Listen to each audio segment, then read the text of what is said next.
هاي مرة من المرات صادفني طفل بوقتها، رحنا أنا ووالدتي وقال لي، هو قال لي خالة، قال لي خالة زين شنطي أنا مثله أنا شنطي، يعني قصدك نفس حالته؟ مثل حالته، بس يعني كلش أثر بي. فبوقتها قلت لها يوم انطيني فلوس خل أروح أنطي. رحت أيضا أنطي ما لقيته، فيمكن لأن ما لقيته كتبت عليه. حلو.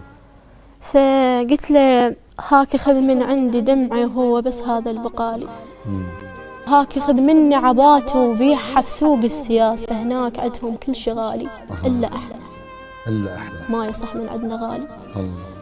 أنا لها ضمني نظرتك كون أموت ولا أشوف بيك مستقبل جهالي. الله. أنا يا خالة صغيرة بكبر جفك، لا تمد وينكسر حيلة عليك. الله.